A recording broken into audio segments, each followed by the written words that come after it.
Ndala, ndala, ndala, ndala. Welcome back. So today I want to continue answering questions, some of the questions that are very essential if you are trying to understand African traditions, African cultures, and even African spirituality in general. I do want to take a moment to thank those of you who joined the membership channel.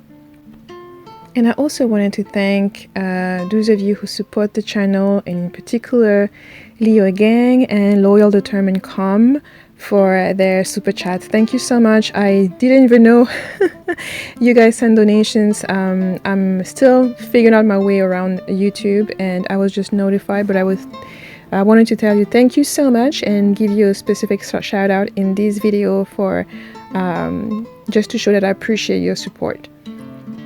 Now on to the topic of today, why African did not have or did not need last names. So do you see that today everyone has a first name, a second name, a middle name, and last name, family name? In my particular tradition, we don't have any last name traditionally. I made several videos about names. I will link them somewhere in this video and down the description box so you can watch them if you haven't watched them yet. But traditionally you don't have a last name, and it's not because of the Europeans or anything like that. It's simply because traditionally everyone lived in the same village. You didn't move away or far away. Of course, you had people who were merchants. Those are people who traveled. They were gone 6 months, they were gone a year, and they came back to their family. So basically everyone in the village knew who you were. They knew who your parents were, so they didn't need a particular last name to call you because they already knew which family you're from and who are your parents. When there were any form of celebrations, those celebrations or those events, family events, personal events, were celebrated communally within the village. So when someone was getting married, the entire village was celebrating, so everybody knew who was getting married to whom, and whose family was getting bigger. And when children were born, we knew from which union those children were born.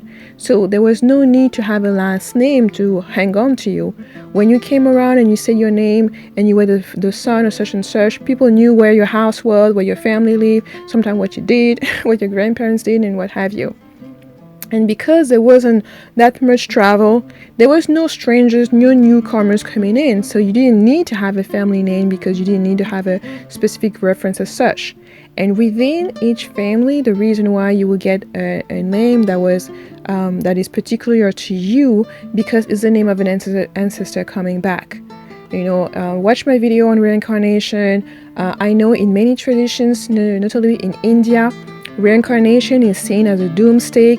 You don't want to come back. The earth is taking you. God is spitting you back, and you end up in a fly, or you end up in a different animal. You have to work your way up and come back here until you're good enough so you can go somewhere else. I don't know where, but you can go somewhere else. In African tradition, it isn't the case. In African tradition, you started a project, you started work, and you decide to come back. You are deciding affirmatively to come back because you know you haven't finished working on what you are doing. That's why you're here. People are not here in our tradition. People are not here because they're in a prison planet and you can't get out, and you doom and you try to kill yourself so you don't have to be here anymore and all of that. We didn't even have the notion of suicide in our culture because we were willingly coming back here. And this is why in our tradition we announce what we're coming to do. We say who we are. We tell our parents or the diviners, the oracles in the community, why we need to come, how our parents need to help us, and so forth and so on. So it isn't a matter of just being spit back, a matter of coincidence or anything like that. And the ancestors, when you're speaking about the ancestors, the people, your forefathers, the people who lived before you who are coming back, they are coming back to achieve, they are coming back to finish, to complete work that they've started, work that has been started long before you were here. And they're coming back also to perpetuate their particular legacy.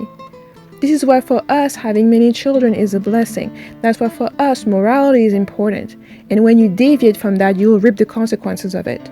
When your ancestor built a name in terms of being morally right, in terms of doing great things and always being fair, and you are out here doing all kind of things, that's going to reap havoc mentally, spiritually, on your children and on your personal experience. So it's important to note that the name that you have was not a name that people chose because, hey, you like the sound of this name, or hey, you wrote this, you saw this on the internet and whatever. There was a purpose behind it.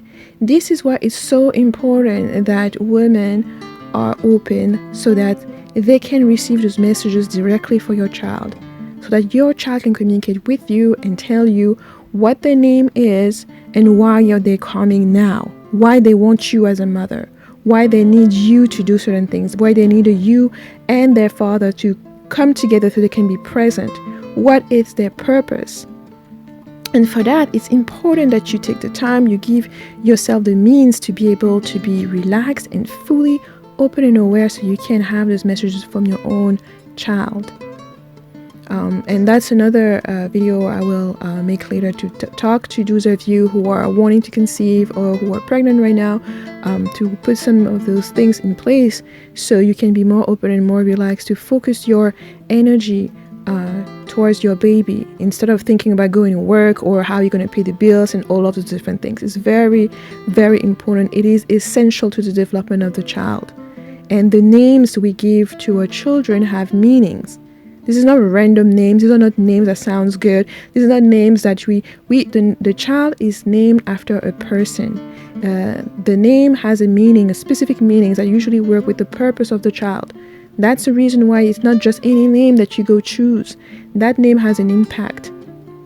And even if that child starts changing names and so forth and on, the energy of that name is going to follow that child throughout his experience and throughout his life. The only way he can change and deviate from the energy if the child himself changes. And that's really important for any of you who are thinking about changing your names or doing that. But like I said, I've made several other videos on names that you can check out if you haven't seen already. Now, when it comes to last name, I don't have a last name. When I was born, I have my own name, which is often referred to as my village name, the name that people know me in the village, meaning they don't know my first names. I have actually 3 first names, so they don't recognize those first names. Those first names kind of follow more of the modern where you have first and last names. But in my village, nobody cares about that. They only care about my village name, meaning the name that enables them, when they hear it, to know which family tree, which side of the village I come from, which family I come from. And whether it is on my father or my mother's side, when I go there, I say my name, they already know. They know exactly where the house is, where my grandfather was, or my great-grandfather, or what have you. And that's my village name. So I didn't need a last name, and I don't need a last name. The same way, if you get married, you take your husband's name, but when you go to the village, they still call you by your village name. That name is never forgotten. It doesn't disappear. It remains with you for your entire experience in that life. Okay? Now, so people will ask, why are some African having last name? Why do I have a last name now? Why? It's simply because people started traveling. Yes, you can blame it on colonization and say, oh, the white man imposed this on us and all that. But for me, beloved, I do not look at my culture from the prisms of other people's culture. Maybe that's what you used to do and that's all what you know. Fine. For me, I don't work like that. For me, it sounds logical. It sounds useful on so many different levels, that a family name started being used as people were starting to travel all over the place. Okay?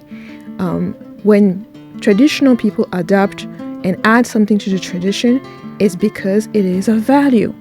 You know, Black people or African people are not just dummies. We don't start doing things just because it's shoved down our throat.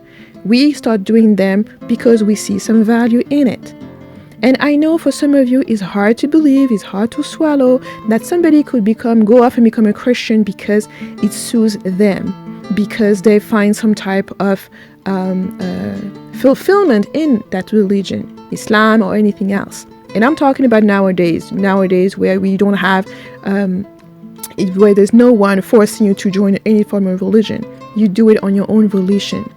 So people are doing it because they see some benefits of it.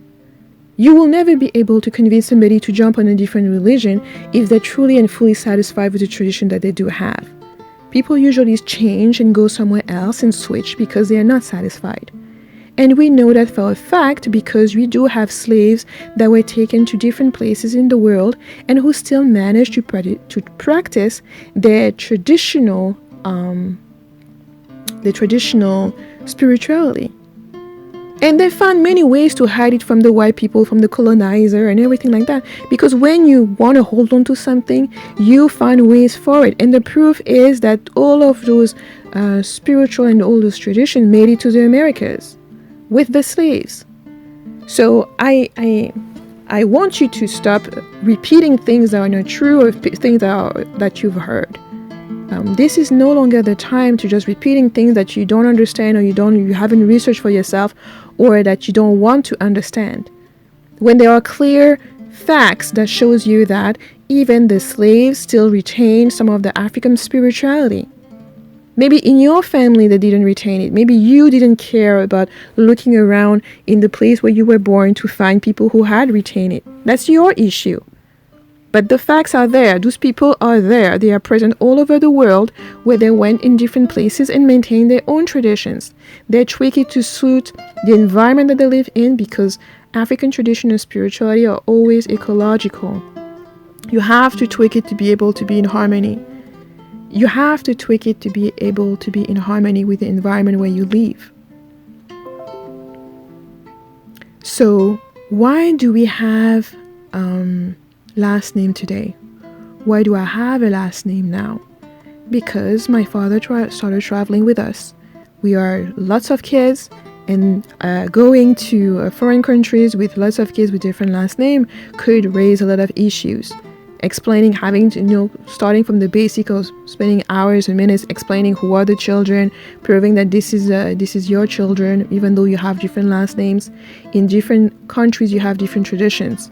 So even if another place in another African country will understand, when you go to Europe, to Latin America, or other places where it's not like that, they will not understand, and it is an administrative burden. So there were no airplane where back in the days, in terms when the tradition was born.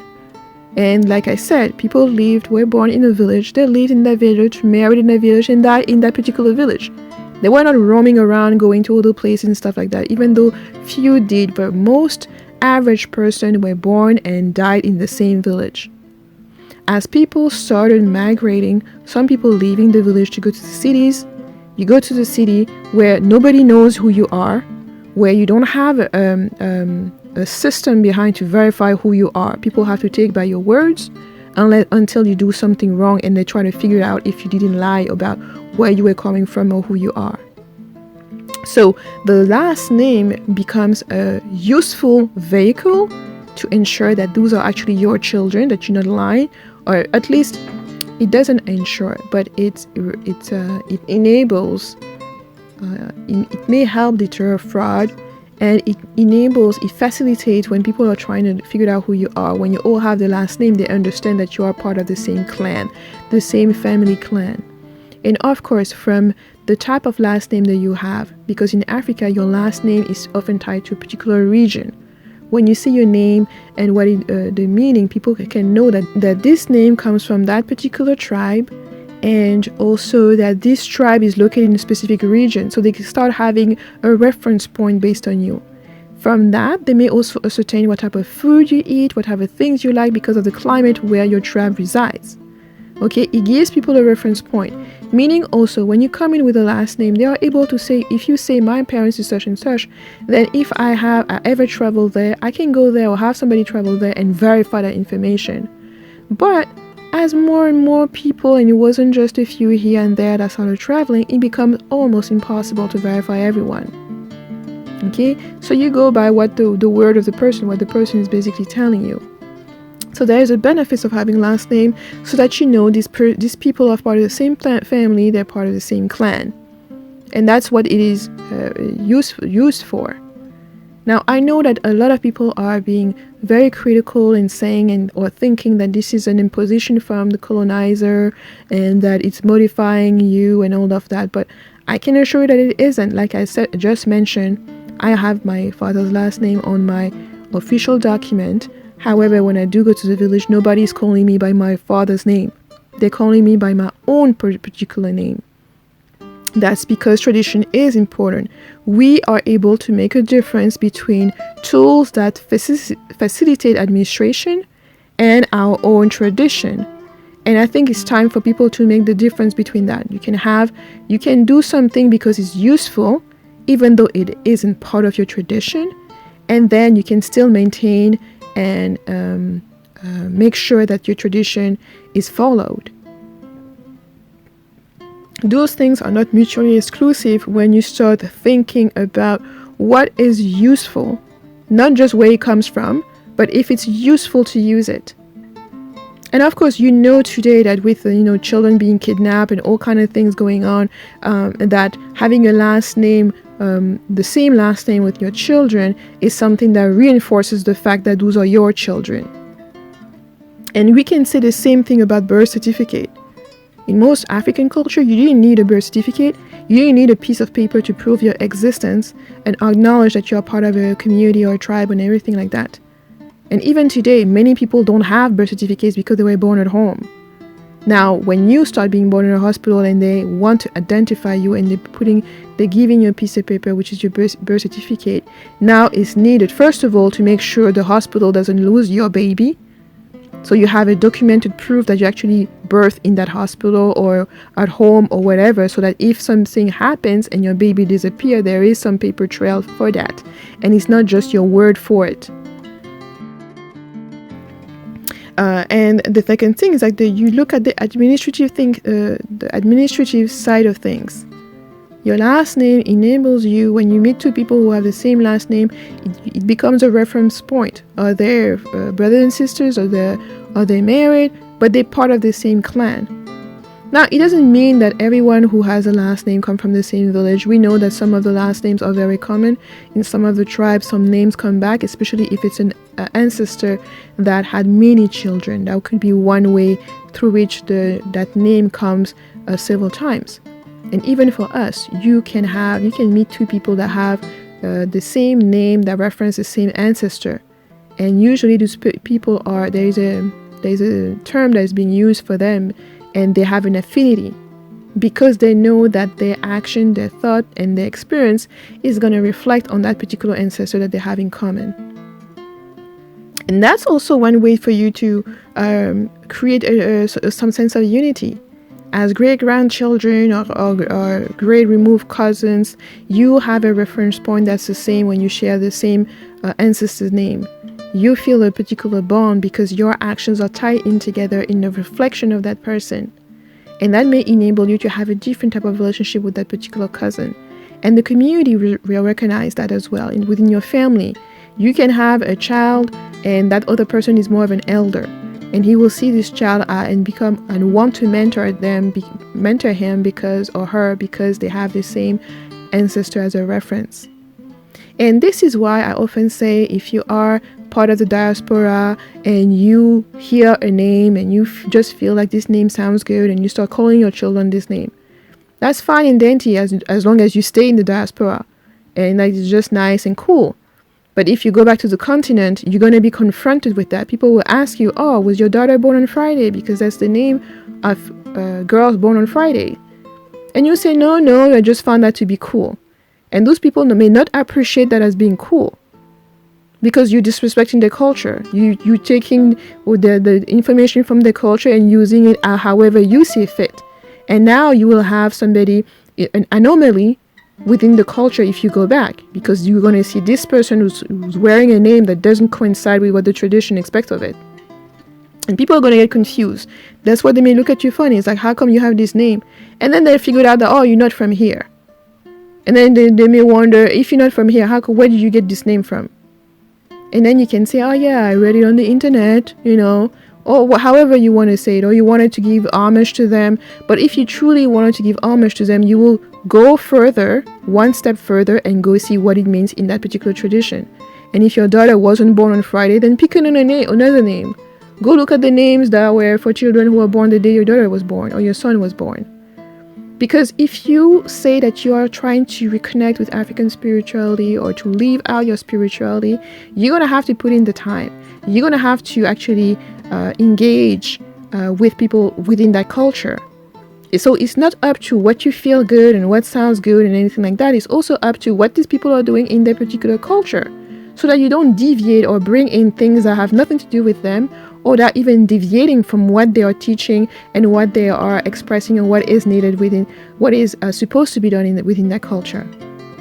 So it's very important that in your process of reconnection, that you remain respectful and mindful, and that you take the time. There is no rush. Take the time to truly understand what it means. Why is it done this way? And in order for you to understand that, you need to spend time with people who are part of the tradition that you're trying to follow, that are part of the culture you want to embrace. And that takes time. But I hope this was useful. And we've seen this. It's not just in African culture that people only have one name. We've seen it with the Native American as well. They have the tribe's name, and then each member of the tribe has their own particular name, different from the father, different from the mother. They have their own particular name that represent a quality that they exalt, maybe physically or spiritually, and that will help them throughout live out their purpose. And so it's not particular to African spirituality. So it's something that you can recognize in other places. And even in America, you can recognize that trait. And I don't want to go too deep in this particular video, but I could easily make the case as well. When you look at entertainers in America, the name that they often choose is often just one name.